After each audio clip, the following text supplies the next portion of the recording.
Tämän vuoden tähtikisat ovat Pyrkivän juhlakisat 3 eri sektorilla. Pääseura juhlii 120 vuotta, PT-jaosto 50 vuotta ja nämä tähtikisat 20 vuotta. Vuonna 1976 Kalevi Kaimio perusti Tingisjaoston yleisseuran Turun Pyrkivän.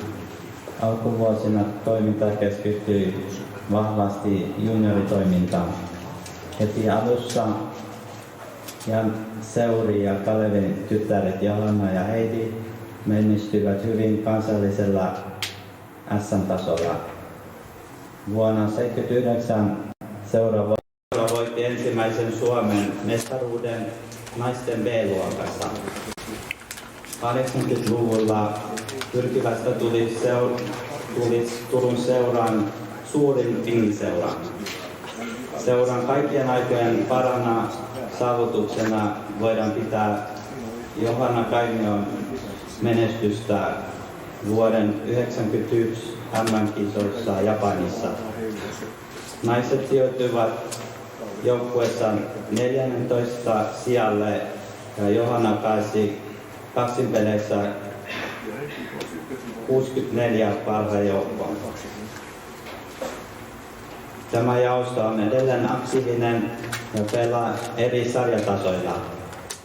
Vuosittain seuraan tulee uusia jäseniä ja viimeisen 5 vuoden aikana jäsenmäärä on tuplantunut.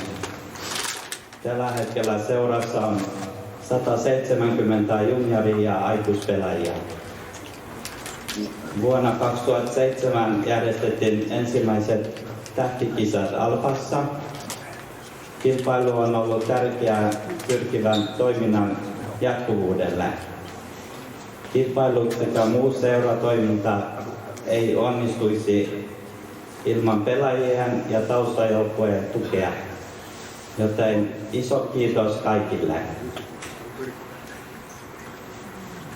Ja vielä haluamme Pyrkivän jaostona huomioida Turun Pyrkivän päävalmentaja Johanna Kaimiota huikeista junioreiden kehityksestä sekä ojentaa pienen kiitoksen hienosta valmennustyöstä.